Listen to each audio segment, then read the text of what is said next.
अस्सलाम वालेकुम वरहमतुल्लाहि वबरकातुहू। प्यारे नाज़रीन, प्यारे बच्चों, आप सभी का इस्तकबाल है, आप सभी का खैर मकदम है इस यूट्यूब चैनल पे। प्यारे बच्चों, आज हम आपके दरमियान लेकर हाजिर हुए हैं क्लास 9 का चैप्टर नंबर 8 का सब्जेक्टिव क्वेश्चन और उसका आंसर।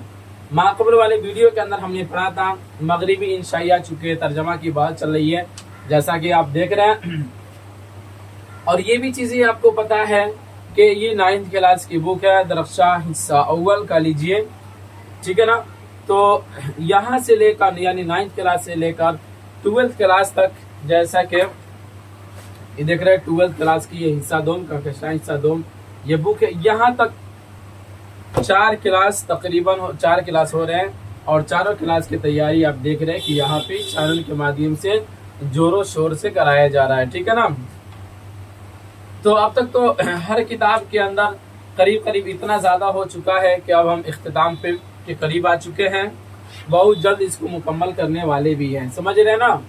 तो उसी को माक़बल वाले सबक के अंदर हमने क्लास 9 का मगरिबी इंशाइया जो था उसको हमने पढ़ाया था, चूँकि तर्जमा की बहस यहाँ से शुरू है, और इसके अंदर हमने मगरिबी इंशाइया को पढ़ाया था, आपने उसको पढ़ा और आपने बहुत ही वहाँ पे हमने देखा बच्चों के रुझान और बच्चों की क्या कहते हैं ज़रूरतों को हमने महसूस किया कि मुझे ऐसा लगता है कि इस चैनल पे सबसे ज़्यादा अगर बच्चे जुड़े हुए हैं किसी क्लास के तो वो 9th क्लास वाले हैं। क्या है, वो 9th क्लास वाले ही बच्चे ज़्यादा हैं, ऐसा मुझे लगता है। लेकिन आप किस क्लास में हैं कमेंट करके बताएं कि कौन कौन किस क्लास में है, ज़रूर वो कमेंट करके बताएं कि मैं 11th में हूँ, मैं 12th में हूँ, मैं 10th में हूँ या कि मैं 9th में हूँ, समझ रहे हैं ना। कमेंट करके जरूर आप बताएंगे, समझ रहे हैं। तो चलिए अब यहाँ से हम शुरू करते हैं। बस मात्र इसके अंदर 3 सवालात हैं और उसके जवाब हम पेश करेंगे, फिर अपनी जगह ले लेंगे।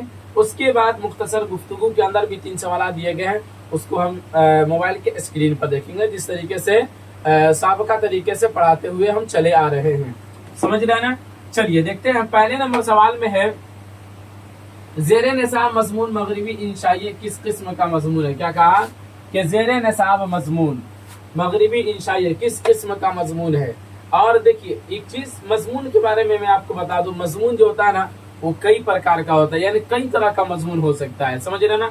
एक होता है ज़रीफाना मजमून, एक होता है इल्मी मजमून, एक होता है इंशाइया मजमून, एक होता है क्या कहते हैं उसको तनकीदी मजमून। इसके अलावा और भी जिस चीज के ऊपर लिखा जाए वो क्या होगा, वही मजमून कहलाएगा। अगर इल्म के ऊपर लिखा जाता है इल्मी मजमून, समझ रहे ना। तो ये मजमून की जो हुदूद है और उसका जो दायरा है ये काफी वसी है, समझ रहे ना, अरीज नहीं है, काफी वसी है, लंबा चौड़ा है। तो यहाँ उसी के बारे में पूछा है कि ज़ेरे निसाब मजमून, ज़ेरे निसाब का मतलब होता है ज़ेर के माना होता है नीचे, निसाब का मतलब होता है निसाब के नीचे। मतलब क्या हुआ, आप जो किताब पढ़ रहे हैं तो उस किताब के अंदर जो मजमून लिखा गया है वो मजमून जो है वो कैसा मजमून है, ज़रीफाना है, तनकीदी है, या इल्मी है, या शख्सी है, कैसा मजमून है। तो उसके जवाब में जिक्र किया मगरिबी इंशाइये एक तनकीदी मजमून है। क्या है, क्या कहा बाबू कि मगरिबी इंशाइये एक तनकीदी मजमून है।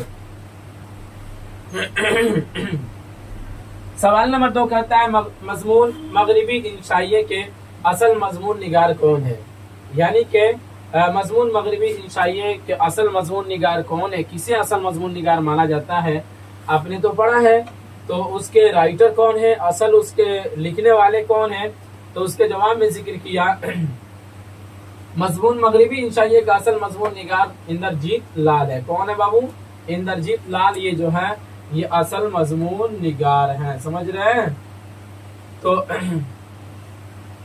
सवाल नंबर 3 कहता है कि मजमून मगरिबी इंशाइये का तर्जमा किसने किया है। तो उसके जवाब में जिक्र किया मगरिबी इंशाइये का तर्जमा सलीम आगा कजलबाश ने किया। किसने, सलीम आगा कजलबाश ने किसका तर्जमा किया था, मगरिबी इंशाइये। जैसे मजमून का तर्जमा करने वाले कौन है, सलीम आगा कजलबाश, समझ गए।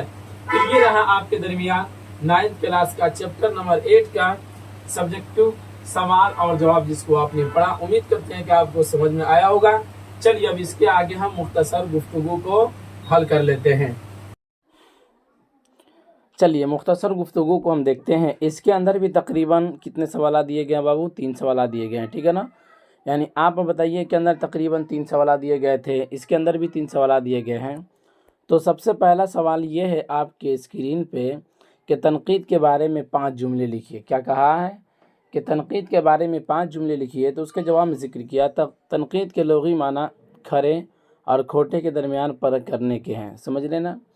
यानी खरे सही और का लीजिए सही और गलत, इसके बीच में जो तमीज़ करने की जो सलाहियत होती है ना, जो चीज़ें होती है, उसी चीज़ का नाम क्या दिया गया बाबू? तनकीद दिया गया है, समझ रहे ना। उर्दू अदब की इस्तिलाह में तनकीद उस अमल को कहते हैं जिसमें किसी अदबी तख्लीक या अदब पारे के बारे में उसके खरे खोटे में परख के ख़त इम्तियाज़ खींचा जाए। यानी क्या कहा? उर्दू अदब की इस्तिलाह में तनकीद उस अमल को कहते हैं जिसमें किसी अदबी तख्लीक यानी अदबी तहरीर, समझ रहे हैं, या अदब पारे के बारे में उसके खरे खोटे में परख के ख़त इम्तियाज़ खींचा जाए। यानी कि जो भी उसके बीच में जो होता है ना अदबी मजमून अगर कोई हो तो उसके बीच में उसको परख कर और उसके बीच में जो ख़त खींचा जाता है वही क्या कहलाता है? तनकीद कहलाता है, ठीक है ना। कहते हैं तनकीद का मतलब तनकीस नहीं होना चाहिए, बल्कि तनकीद को सेहतमंद और गैर जानबदार होना चाहिए। सिर्फ खामियों की तलाश ही तनकीद नहीं कहते हैं, बल्कि किसी अदब पारे की खूबियाँ बयान करने को भी तनकीद कहते हैं। यानी तनकीद का मतलब वही होता है कि जांचना परखना और उसके बाद उसके अंदर की सच्चाई और उसके अंदर की कमी बेसी को निकालना, ठीक है ना। तो सिर्फ इसी का एक ही पहलू नहीं, यानी कहते हैं ना कोई कलाम अगर आप कर रहे हैं तो सिर्फ उसके नेगेटिव पहलू ही को मत देखिए, बल्कि उसके पॉजिटिव पहलू को भी मद्देनज़र रखकर बात किया जाए और मद्देनज़र रख के काम किया जाए, समझ रहे हैं ना।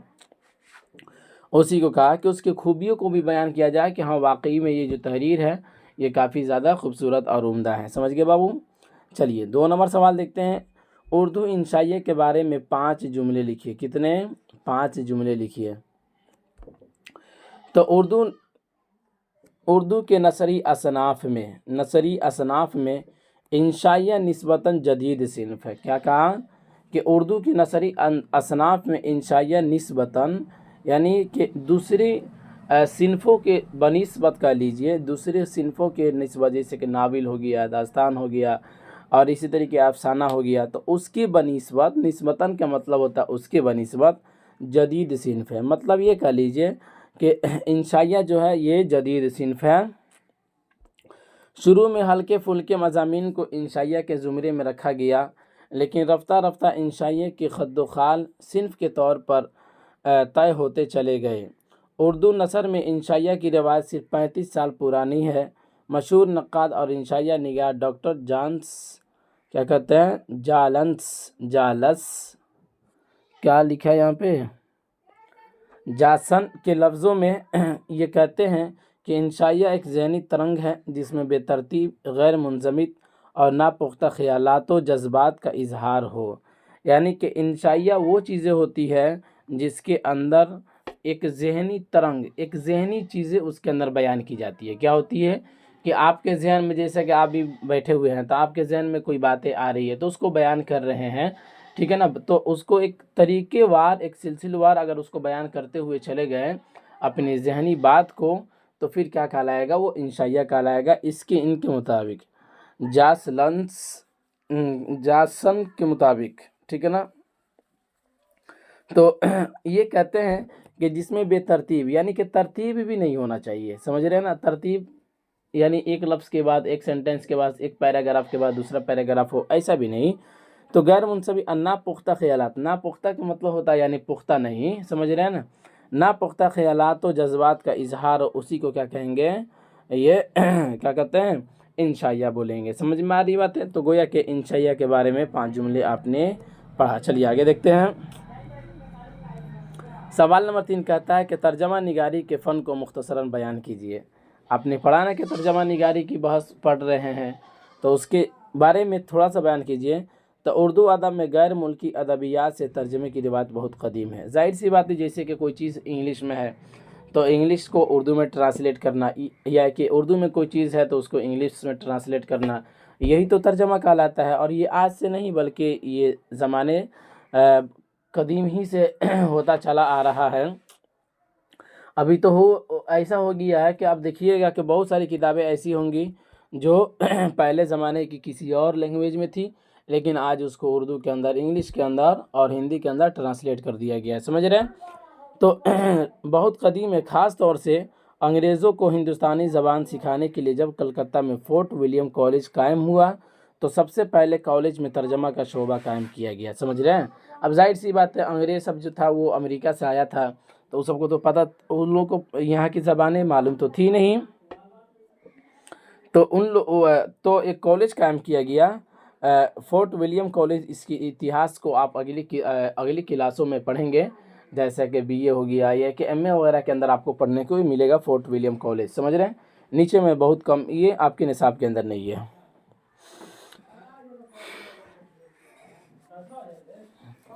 تو کہتے ہیں تو وہاں پہ اور اس کالج کا رول ترجمہ کے معاملے میں تاریخی اہمیت کا حامل رہا ہے، اور اردو ادب کے مجموعی ارتقاء میں بھی ترجمہ نگاری نے اپنا اہم کردار ادا کیا ہے، سمجھ رہے نا؟ یعنی کہ اردو ادب کے مجموعی ارتقاء کے مطلب ہوتا ہے یعنی پذیر ہونا، آغاز ہونا، نکلنا، ٹھیک؟ تو تراجم بھی اہم رول ادا کیا ہے۔ کہاں گیا؟ ترجمہ نگاری نے بھی کیا کیا؟ اپنا اہم کردار ادا کیا ہے۔ ترجمہ نگاری جو ہے اردو ادب کے اندر کافی زیادہ یہ ایسا ہوا ہے۔ چنانچہ اردو افسانہ، ڈرامہ اور آزاد نظم کے ارتقاء میں بھی تراجم نے اہم رول ادا کیا ہے۔ بہتر ترجمہ کرنے کے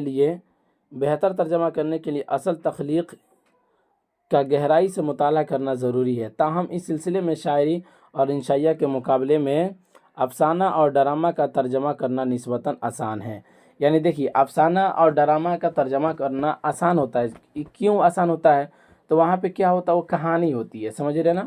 وہاں پہ کسی کی زندگی کی باتیں ہوتی ہے، اور عامتاً یہ کیا ہے، اتنی مشکل کوئی چیز ہے نہیں کہ جس کو ٹرانسلیٹ کیا جائے تو کوئی، جیسے کہ آپ نے کہا کہ میں جا رہا ہوں، سمجھ رہے نا؟ یا کہ اس کو مار دیا گیا، سپوز دیٹ کسی نے کہا کہ بھائی ایک لڑکے کو مار دیا گیا، اب اس کو انگلش میں ٹرانسلیٹ کرنا ہے تو یہ کافی زیادہ آسان ہوگا بنسبت انشائیہ کے، چونکہ انشائیہ کے اندر جو ہوتا ہے وہ ایک خاص صنف اب بن گیا ہے اور ایک خاص اس کی پہچان ہو گئی ہے، تو اس کو ان دونوں کے بنسبت جو ہے یہ کیا کرتا ہے، ترجمہ کرنا آسان ہے۔ یعنی افسانہ اور ڈرامہ کا ترجمہ کرنا کیا ہے، اگر کوئی بھی صنف میں ہو تو پھر اس کو اردو کے اندر ترجمہ کرنا بہت آسان ہے، سمجھ گئے؟ انشائیہ کے مقابلے میں دوسری چیز کو یہاں پر بیان کیا گیا کہ ترجمہ نگاری کے فن کو مختصراً بیان کیجیے۔ یعنی سمجھ گئے نا آپ کہ ترجمہ نگاری کیا چیزیں ہوتی ہے، ترجمہ کس کو کرنا آسان ہے، کس کو کرنا مشکل ہے، اس چیز کو آپ نے یہاں پہ دیکھا۔ تو یہ رہا آپ کے درمیان مختصر گفتگو کے 3 سوالات جس کو آپ نے پڑھا۔ امید کرتے ہیں کہ آپ کو سمجھ میں آیا ہوگا۔ چلیے اجازت دیجیے، پھر ملیں گے اگلے والے سبق میں، اسی پر اختتام کرتے ہیں۔ خدا حافظ۔